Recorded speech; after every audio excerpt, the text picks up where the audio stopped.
Meu nome é Rosa e por 20 anos o meu trabalho foi ser um corpo sem alma. Uma boneca que sorria, dançava e se deitava sob o comando de outros. Por 20 anos eu gerei rios de dinheiro que nunca molharam as minhas mãos. Eu trabalhei em um bordel de luxo e nunca vi um centavo, não um real, não uma moeda, absolutamente nada. Vocês devem estar pensando agora mesmo: como assim, Dona Rosa?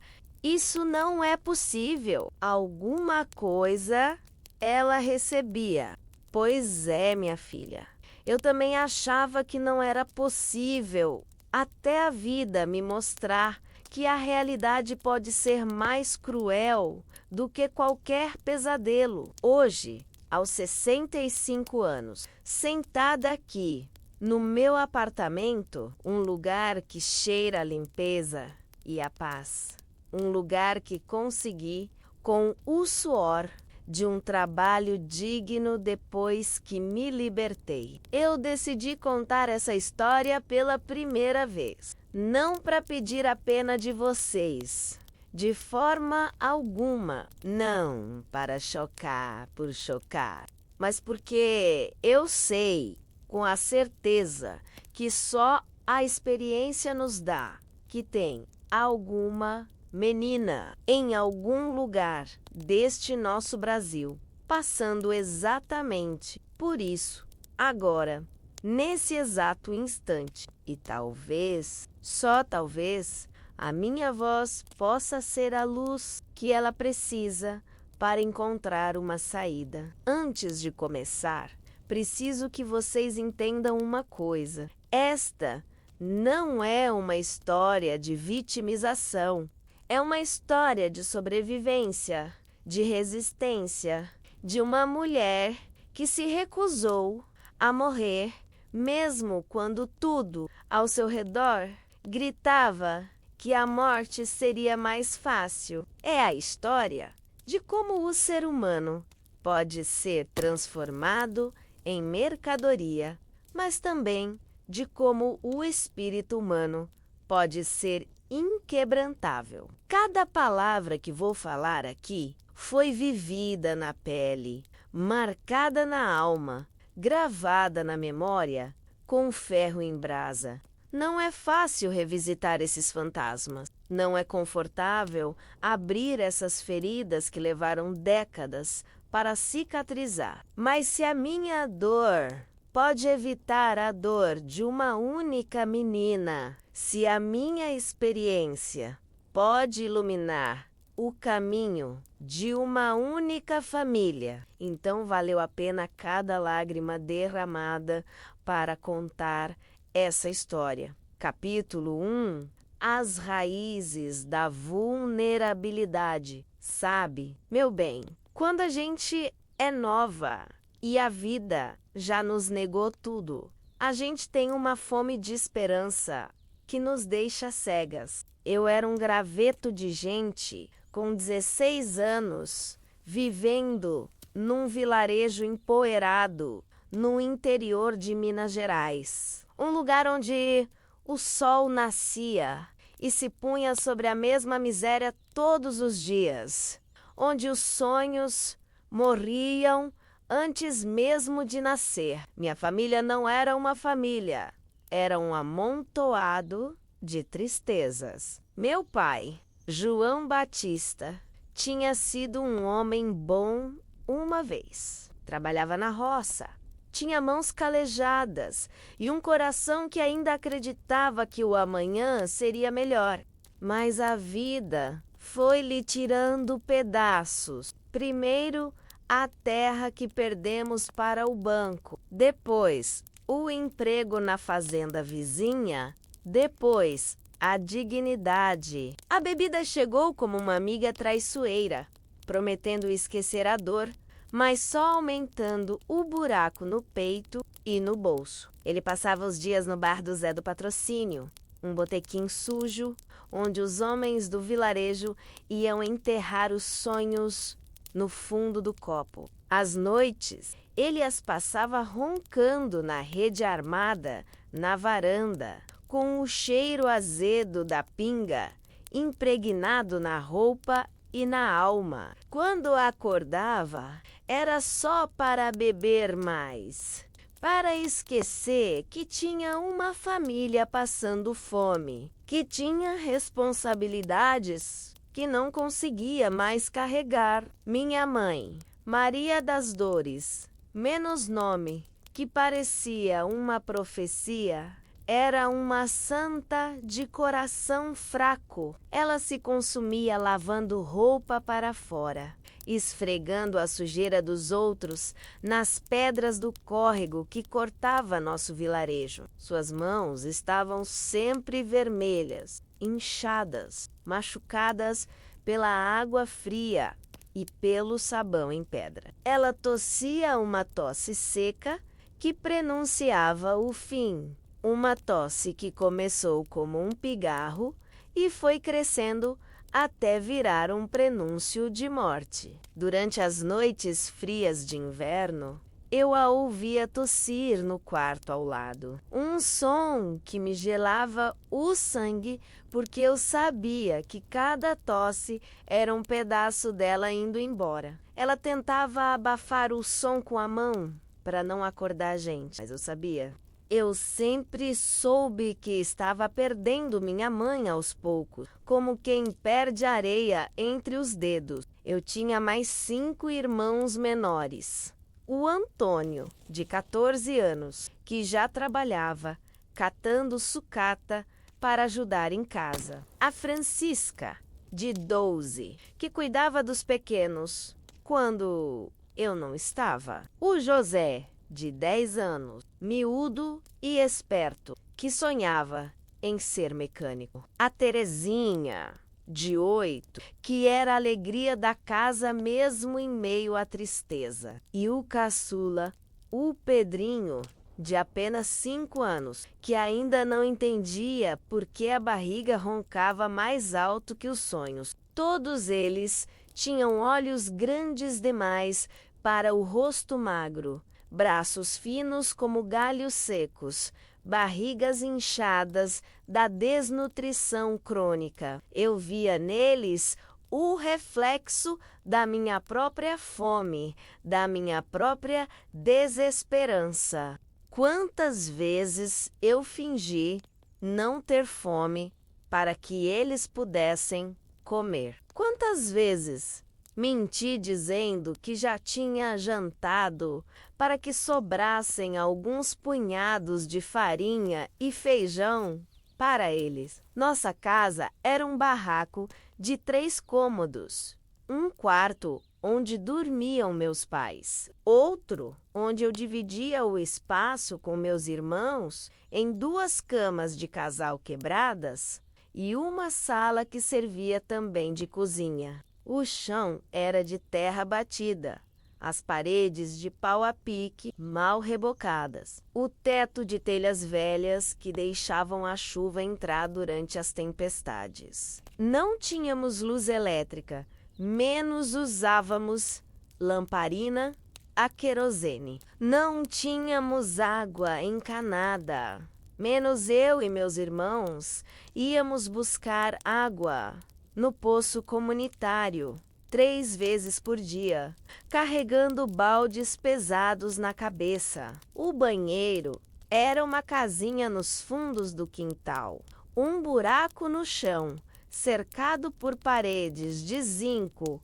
que não protegiam nem do frio, nem da vergonha. Durante o inverno, fazer as necessidades era uma tortura. Durante o verão, o cheiro era insuportável, mas era o que tínhamos e a gente agradecia por ter pelo menos aqui. Foi nesse cenário de desolação absoluta que o Marcelo apareceu, como um meteoro luminoso, cortando o céu escuro da nossa miséria. Ele chegou no vilarejo como um príncipe de novela, num Opala Comodoro azul metálico reluzente que levantava a poeira vermelha da nossa rua de terra. O carro brilhava tanto sob o sol que machucava os olhos olhar diretamente para ele. Era uma máquina linda, bem cuidada, que contrastava brutalmente com tudo ao nosso redor. As crianças do vilarejo corriam atrás do carro quando ele passava, gritando de alegria como se fosse um circo chegando na cidade. Os adultos paravam o que estavam fazendo para olhar, alguns com admiração, outros com desconfiança. Carros como aquele não apareciam por ali. Gente como o Marcelo não tinha motivo para estar num lugar como o nosso. Ele era bonito de uma forma que parecia irreal para nós. Alto, moreno, com cabelos bem cortados e sempre penteados para trás com gel. Usava roupas que pareciam caras, camisas sociais sempre passadas a ferro, calças sociais vincadas, sapatos de couro que brilhavam mesmo na poeira. Tinha um sorriso branco e perfeito, dentes que pareciam de propaganda de pasta de dente. Usava um relógio dourado no pulso e uma corrente também dourada no pescoço. Para nós, que só conhecíamos a pobreza, ele parecia um deus descido à terra. Mas o que mais me impressionava nele era o jeito de falar. Ele falava bonito, com palavras que eu nunca tinha ouvido, com uma voz macia que parecia mel. Não gritava como os homens do vilarejo, não falava palavrão, não cuspia no chão. Ele falava como as pessoas da televisão. Quando conseguíamos assistir na casa do seu Manuel, que tinha uma TV velha em preto e branco. Capítulo 2. O predador e sua presa, o Marcelo, me viu pela primeira vez numa tarde de terça-feira, na venda do seu Joaquim, quando eu estava comprando querosene para nossa lamparina. Eu tinha ido com os últimos trocados que minha mãe conseguiu juntando durante a semana toda. Moedas que ela guardava numa lata de extrato de tomate escondida, debaixo do colchão. "Boa tarde, princesa", ele disse, aparecendo do nada ao meu lado. Eu quase derrubei a garrafa de querosene de susto. Ninguém nunca tinha me chamado de princesa. Ninguém nunca tinha olhado para mim como se eu fosse especial. Eu era só mais uma menina magra e maltrapilha, perdida num vilarejo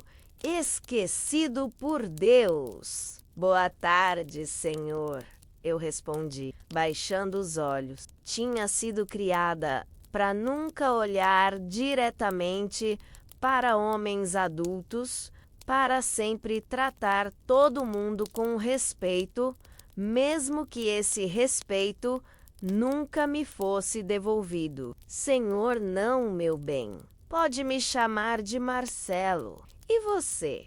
Qual é o seu nome?" "Rosa, senhor. Quer dizer Marcelo." Ele sorriu quando eu falei meu nome, como se fosse a coisa mais linda que já tinha ouvido. "Rosa, nome perfeito para uma menina linda como você." Eu senti meu rosto esquentar. Nunca ninguém tinha me chamado de linda.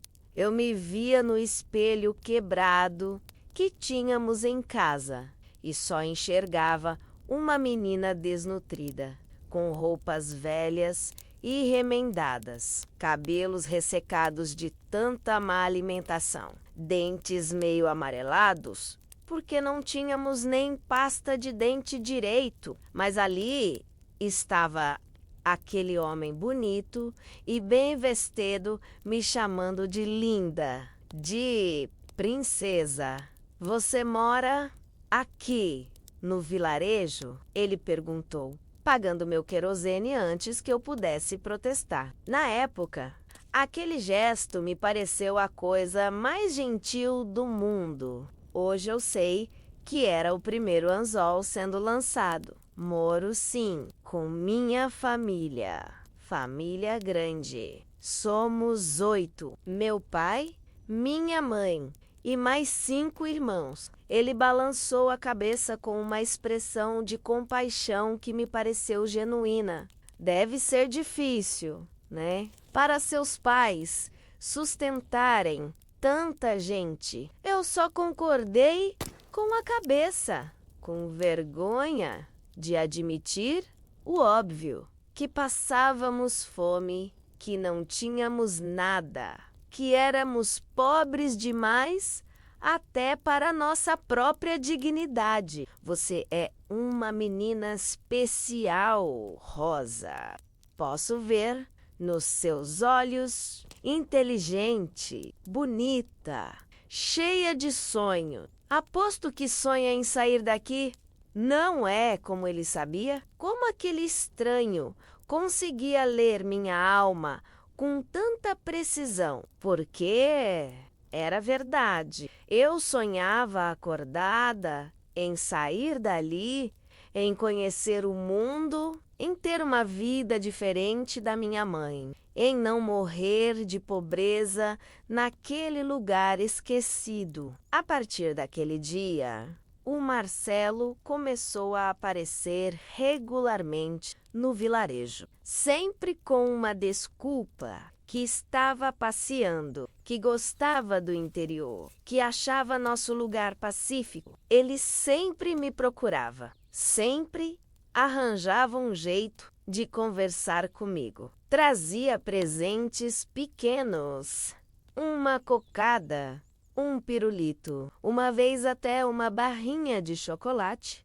que eu dividi com meus irmãos pequenos. As pessoas começaram a comentar: que será que aquele homem quer por aqui? Perguntava a Dona Antônia, a fofoqueira oficial do vilarejo. Homem rico não vem em lugar de pobre à toa, murmurava seu Benedito, balançando a cabeça com desconfiança. Mas eu não ouvia os comentários, ou fingia não ouvir. Estava enfeitiçada pela atenção, pelo carinho, pela sensação de finalmente ser vista, ser especial para alguém. O Marcelo me ouvia de verdade quando eu falava dos meus sonhos, dos meus medos, da vontade de dar uma vida melhor para minha família. Ele balançava a cabeça com compreensão, me olhava nos olhos como se cada palavra minha fosse importante. Você merece mais que isso, Rosa, ele dizia, apontando para nossa casa pobre, para a vida miserável ao nosso redor. Uma menina como você não devia estar aqui. Você nasceu para coisas grandes. Ele começou a me levar para passear no seu carro chique. Eu nunca tinha andado de carro antes. O banco era macio, tinha ar-condicionado, rádio com música. Era como estar num sonho. Íamos até a cidade vizinha, que para mim era o máximo da sofisticação. Tinha semáforo, prédios de 2 andares, lojas com neon. Durante esses passeios, ele contava histórias de São Paulo, da cidade grande onde ele morava. Falava de prédios que tocavam o céu,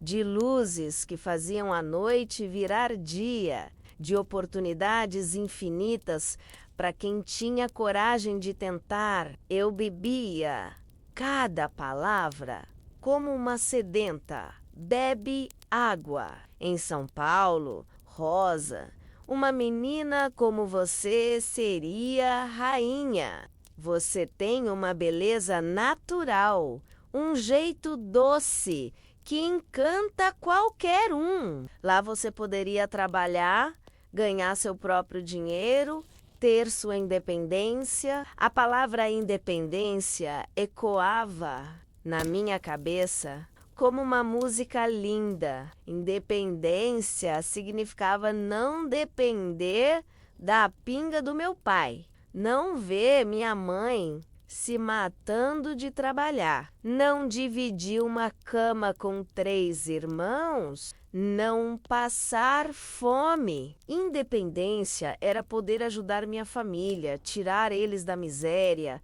dar remédio para a tosse da minha mãe. Alguém aqui sabe reconhecer os sinais de tráfico de pessoas? Deixa nos comentários, porque pode ajudar outra menina a não cair nessa armadilha doce e mortal em que eu caí. Os sinais estavam todos lá. O homem mais velho, bem vestido, oferecendo oportunidades impossíveis para uma menina pobre. As promessas de trabalho fácil e dinheiro rápido. O isolamento gradual da família e amigos. A criação de uma dependência emocional. Mas quando você está com fome, quando sua família está passando necessidade, quando você nunca teve nada na vida, é impossível enxergar os sinais.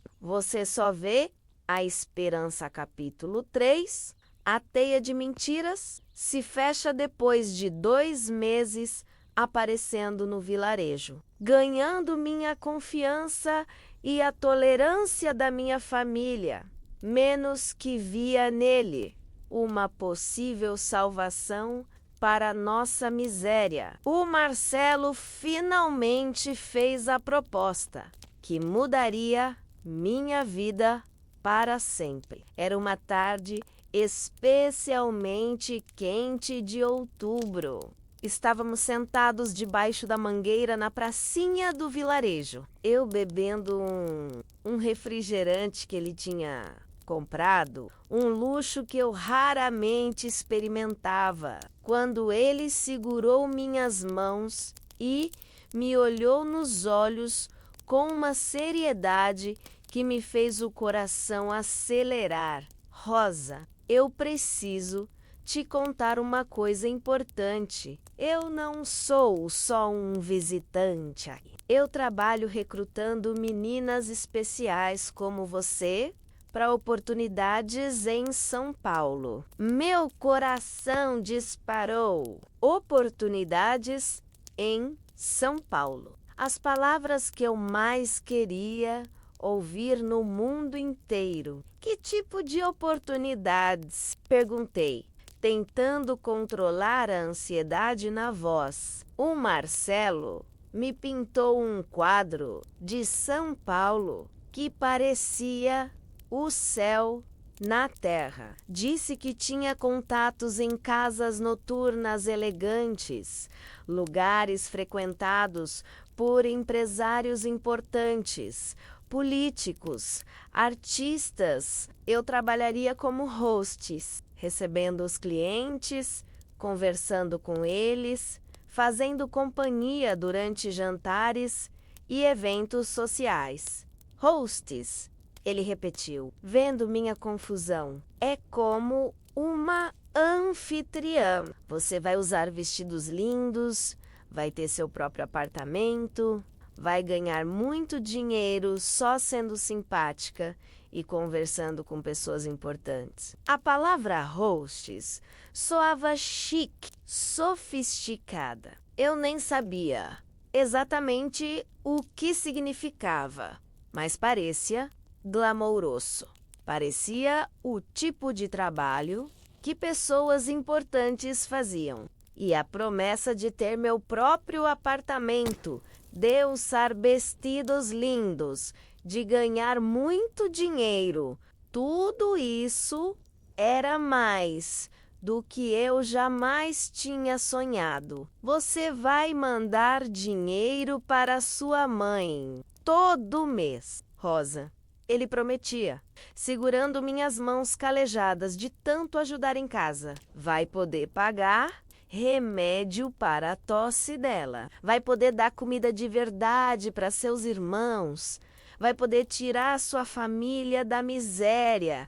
Imagina só, uma menina do interior que nunca tinha visto nem uma escada rolante. De repente, no meio da cidade grande, com a promessa de vida fácil, de dinheiro, de poder salvar sua família da pobreza. Como é que eu ia dizer não? Como é que qualquer menina na minha situação diria não? Mas eu tinha medo também. Medo de deixar minha família. Medo do desconhecido. Medo de não conseguir fazer esse trabalho que parecia tão sofisticado. O Marcelo percebeu minha hesitação e se apressou em me tranquilizar. Eu vou cuidar de você, Rosa. Vou estar sempre por perto. Vou te ensinar tudo o que você precisa saber. E se você não gostar, se não se adaptar, eu te trago de volta. É só uma tentativa, uma oportunidade de mudar sua vida e a vida da sua família. Ele me deu um prazo para pensar. Uma semana. Durante essa semana, ele continuou aparecendo, sempre carinhoso, sempre atencioso, sempre reforçando as promessas. Me trouxe fotos de São Paulo, prédios imensos, luzes brilhantes, mulheres elegantes. Você pode ser como elas, Rosa.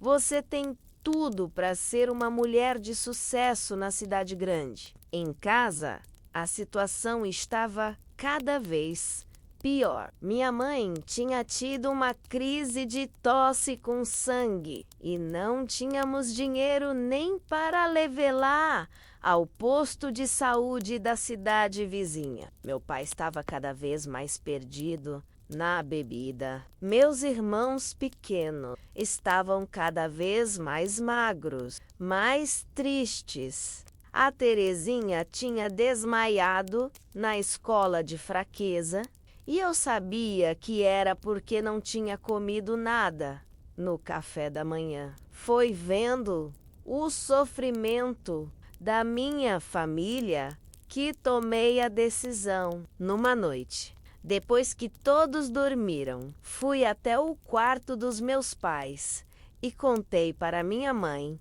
sobre a proposta do Marcelo. Ela ficou em silêncio por um longo tempo, olhando para o teto de telhas quebradas. Minha filha, ela disse finalmente, com a voz rouca da tosse crônica, eu tenho medo. Esse homem, não sei não. Homem que promete vida fácil para a menina pobre geralmente está mentindo.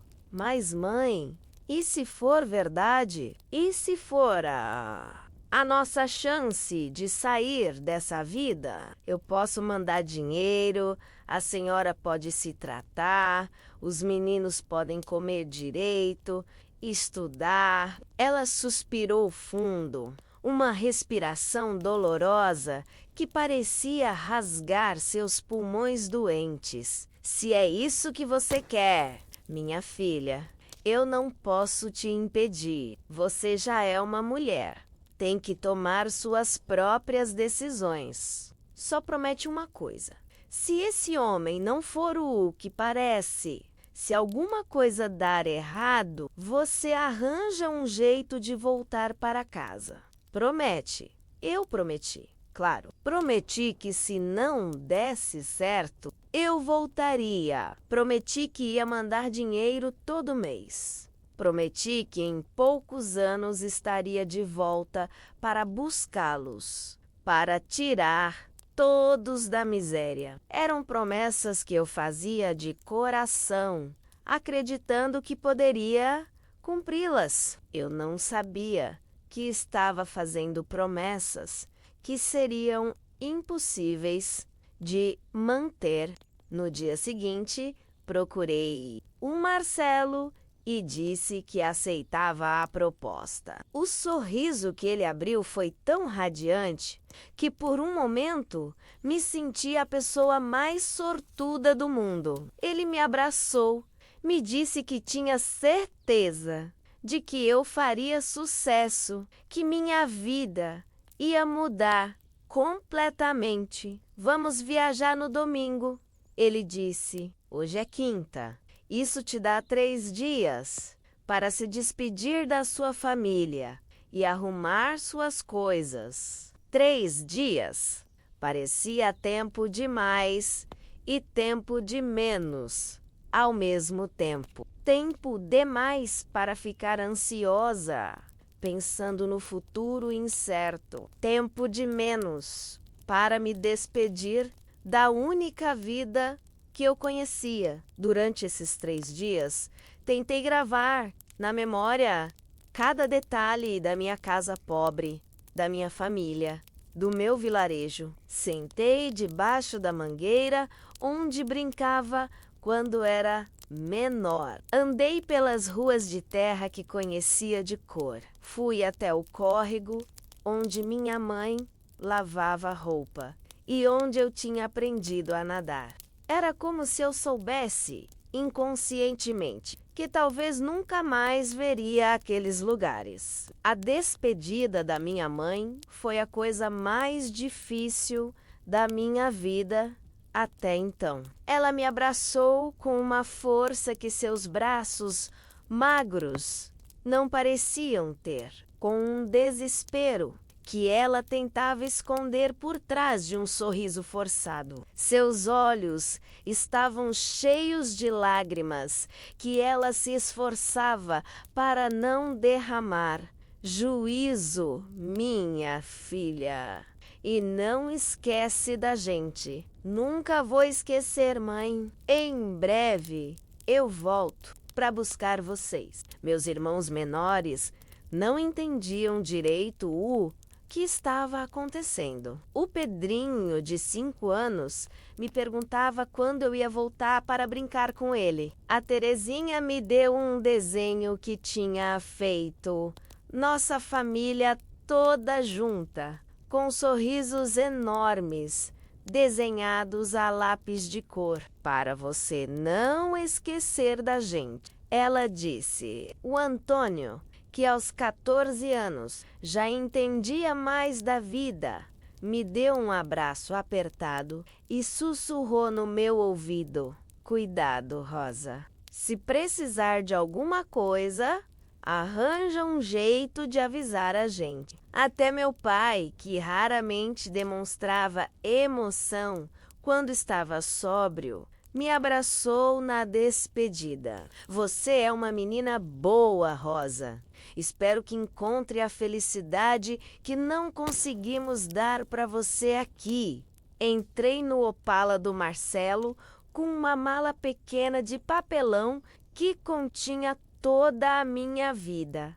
3 vestidos velhos, 2 calcinhas remendadas, uma blusa de frio que minha mãe tinha feito com retalhos, um par de sapatos furados e uma foto da minha família tirada numa festa junina, anos atrás. Era tudo que eu tinha no mundo. Acenei para minha família pela janela do carro até eles sumirem na poeira vermelha levantada pelas rodas. Acenei para minha vida pobre, para minha infância de fome e necessidade, para a única realidade que eu conhecia. Durante a longa viagem de carro, eu sonhava acordada com o futuro. Planejava como ia usar meu primeiro salário, imaginava o apartamento que teria, as roupas bonitas que usaria. Mal sabia eu que estava viajando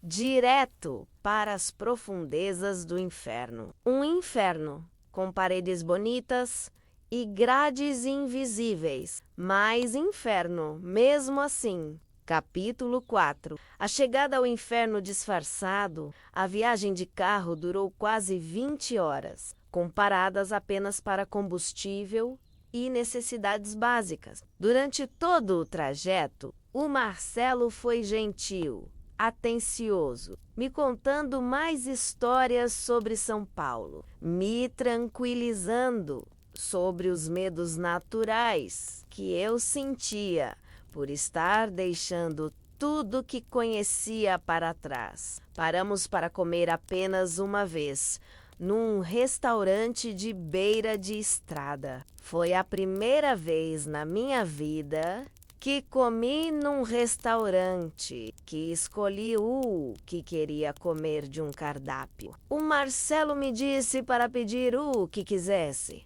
que ele pagava. Escolhi um prato simples, menos arroz, feijão, bife e batata frita menos. Mas para mim era um banquete de reis. Comi devagar, saboreando cada garfada, me sentindo importante, especial. Se acostuma, Rosa, ele disse, sorrindo. Em São Paulo você vai comer assim todo dia.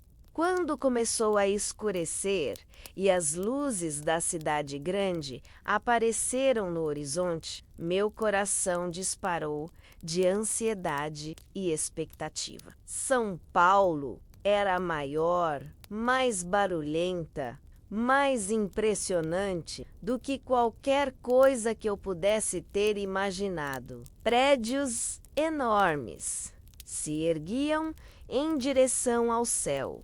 Carros passavam em velocidades que me deixavam tonta. Havia pessoas na rua, mesmo sendo tarde da noite. É aqui que você vai fazer sucesso. Princesa, o Marcelo disse, notando o meu deslumbramento. Mas conforme nos afastávamos do centro e entrávamos em bairros mais afastados, a paisagem foi mudando. Os prédios ficaram mais baixos, as ruas mais escuras, o movimento menor. Finalmente, paramos numa rua residencial na Zona Leste, em frente a um sobrado imponente, com muros altos e câmeras de segurança.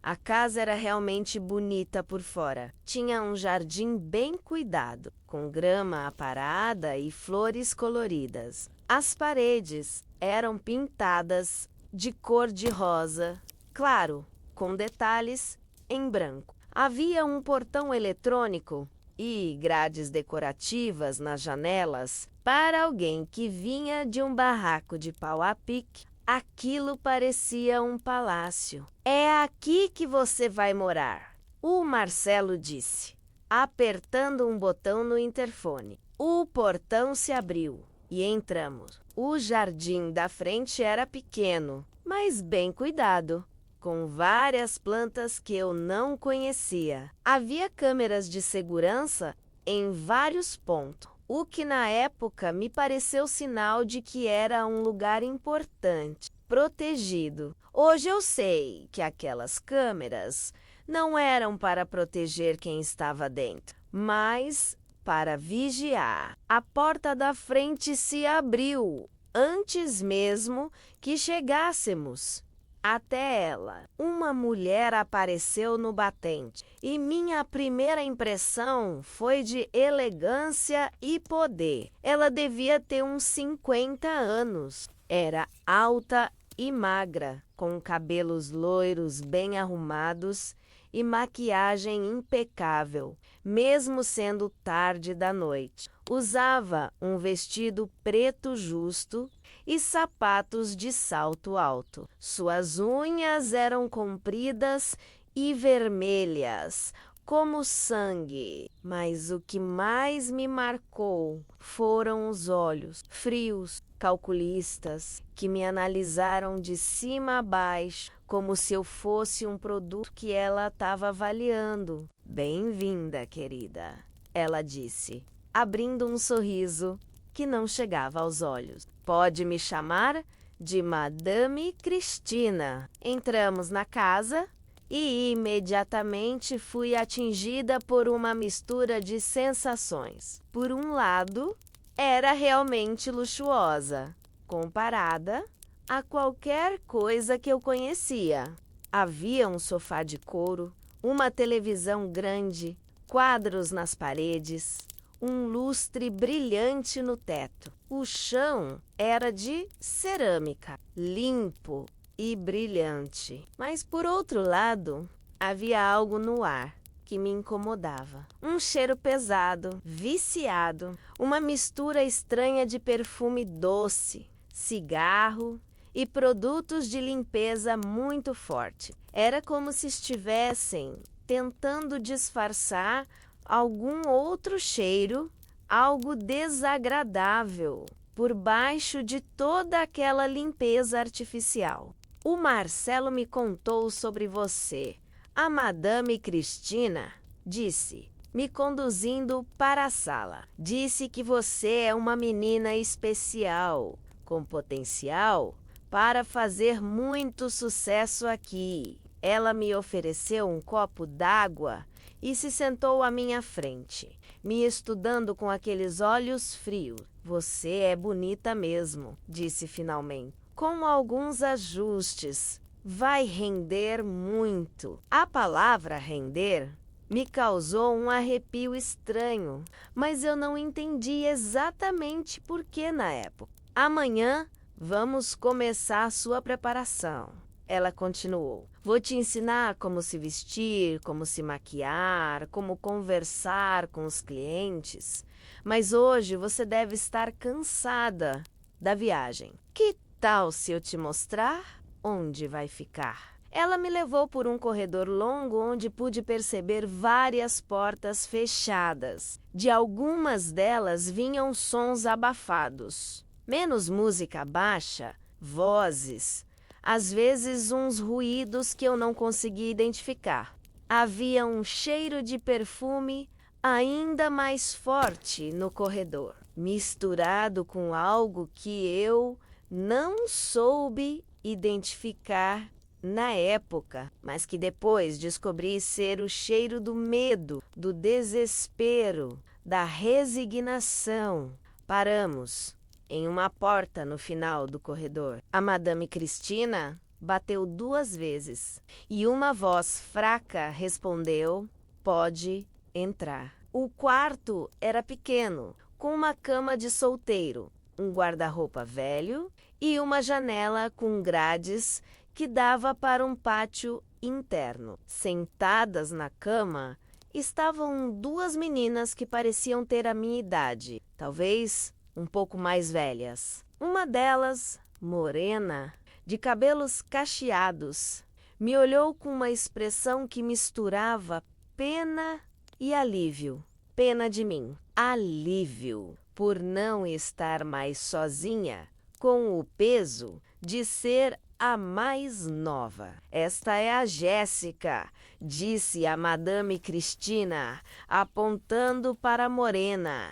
E esta é a Patrícia, indicando uma loira magra que mal levantou os olhos para me ver. Elas vão te ensinar como as coisas funcionam aqui. Jéssica, você é responsável por ela nos primeiros dias. A Jéssica assentiu, em silêncio. A Madame Cristina se virou para mim. Descanse hoje. Amanhã começa a sua nova vida. E Rosa? Ela fez uma pausa, me encarando com aqueles olhos frios. Aqui você não é mais Rosa de Minas Gerais. A partir de agora, você é Sabrina, de Salvador. Memorize isso. Sua vida anterior não existe mais. Quando ela saiu e fechou a porta, o silêncio pesou no ar como uma lápide. Jéssica se levantou e veio até mim. Segurou minha mão com uma delicadeza que contrastava com a dureza do lugar. Como você realmente se chama? Ela sussurrou. Rosa, respondi, quase sem voz. Eu sou Ana. Ela apontou para a loira. É Margarete. A gente não pode usar nossos nomes verdadeiros, mas quando estivermos sozinhas, eu vou te chamar de Rosa, tá bom? Eu assenti, sentindo uma gratidão imensa por aquela pequena resistência, por alguém que ainda se lembrava de quem eu realmente era. Ana me contou, em sussurros, as regras verdadeiras daquele lugar, as regras que a Madame Cristina não tinha mencionado. A dívida nunca acaba, Rosa. Nunca. Por mais que você trabalhe, sempre vai ter alguma coisa nova para pagar. O segredo é não morrer por dentro. Guarda uma parte de você que eles não podem tocar. Eu finjo que sou atriz representando um papel. Ah, Margarete. Ela olhou para a loira que permanecia calada. Ela tenta esquecer quem era antes. Cada uma encontra um jeito de sobreviver. Naquela primeira noite, deitada num colchão fino que cheirava a desinfetante, eu ainda acreditava que aquilo era temporário, que em alguns meses eu pagaria a tal dívida e voltaria para casa com dinheiro no bolso para ajudar minha família. Eu não sabia que estava sendo engolida por uma máquina perfeita de destruição. Uma engrenagem que transformava sonhos em lucro, esperanças em desespero, meninas em mercadorias. Mas naquela noite, ainda Rosa de Minas Gerais, por algumas horas mais, eu olhei pela janela gradeada para o pedaço de céu que conseguia ver e sussurrei uma promessa para as estrelas. Um dia eu saio daqui. Um dia eu volto para casa. Era uma promessa inocente, feita por uma menina que ainda não sabia que algumas prisões são construídas não apenas com tijolos e grades, mas com medo, chantagem e a destruição sistemática da nossa própria identidade. O amanhecer chegou cinzento, filtrando uma luz pálida pelas grades da janela. Era o primeiro dia da minha nova vida. O primeiro dia em que eu começaria a deixar de ser Rosa para me tornar Sabrina. O primeiro dia de 20 anos de uma prisão que eu ainda não conseguia compreender completamente, mas que já sentia se fechando ao meu redor como uma mortalha invisível. A liberdade vale qualquer sacrifício, minha filha. A liberdade é a única coisa que realmente temos, e é por ela que vale a pena lutar. Vocês sabem por que eu decidi contar essa história agora, depois de tanto tempo guardando esse segredo? Porque ontem, quando estava voltando do trabalho, vi uma menina na estação do metrô. Devia ter uns 17 anos, magra, com uma mala pequena e os olhos perdidos de quem não conhece a cidade grande. Estava falando no telefone, chorando baixinho, dizendo: "Não, mãe, está tudo bem.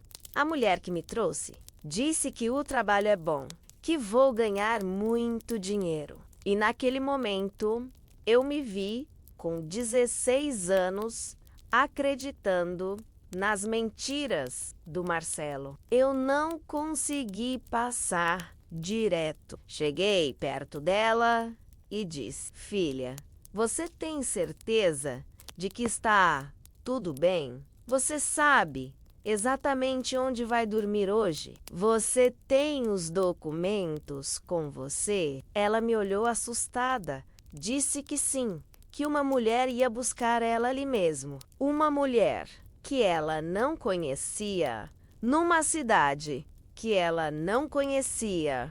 Eu senti meu estômago gelar. "Escuta", eu disse, "se alguma coisa não estiver certa, se você sentir qualquer coisa estranha, Liga para esse número aqui. Anotei os 180 num papel e entreguei para ela. E lembra, ninguém tem o direito de ficar com seus documentos. Ninguém tem o direito de te proibir de sair. E todo trabalho tem que ser pago. Ela pegou o papel, meio sem entender. Uma mulher elegante, de uns 40 anos, se aproximou chamando o nome dela. A menina guardou o papel na bolsa e foi embora com a mulher. Eu fiquei ali, tremendo, torcendo para que minha desconfiança estivesse errada, mas eu conheço esse script. Eu vivi esse filme e é por isso que eu estou aqui falando com vocês. Por isso eu peço, se você conhece uma menina que sumiu de casa com promessas de trabalho na cidade grande, se você sabe de alguém que trabalha, mas nunca tem dinheiro, se você vê mulheres que parecem com medo, que não podem sair sozinhas, que não falam sobre suas famílias, não fique calado. O tráfico humano está em todo lugar. Nas casas de massagem da sua rua, nos bares da sua cidade, nos anúncios de emprego que parecem bons demais para ser verdade. Eu e a Carla tivemos sorte. Conseguimos sair. Conseguimos reconstruir nossas vidas. Mas quantas não conseguem? Quantas rosas ainda estão presas, sonhando com a liberdade, achando que nunca vão conseguir escapar? Por cada uma de nós que conseguiu sair, existem dezenas que ainda estão lá dentro, gerando dinheiro para esses monstros, sendo tratadas como objeto. A história que eu contei para vocês não é única. Ela se repete todo dia, em todo canto do Brasil. E o pior é que muitas vezes passa despercebida. Porque esses criminosos são espertos. Eles sabem se camuflar, sabem onde se esconder, usam casas bonitas, falam de oportunidades, prometem mundos e fundos, mas por trás da fachada é sempre a mesma coisa. Gente sendo tratada como mercadoria. Eu não conto minha história para chocar vocês. Eu conto porque cada pessoa que ouvir pode ser aquela que vai reconhecer os sinais, que vai fazer uma denúncia, que vai salvar uma vida. Cada compartilhamento desta história pode chegar até uma menina que está sendo aliciada e faz-la pensar duas vezes. Cada comentário com o número 180 pode ser visto por alguém que precisa de ajuda. Deixem nos comentários os sinais do tráfico de pessoas que vocês conhecem. Vamos fazer dessa sessão de comentários uma rede de proteção. Vamos ensinar as pessoas a reconhecerem quando alguma coisa não está certa, porque informação salva vidas, minha gente. Conhecimento é proteção.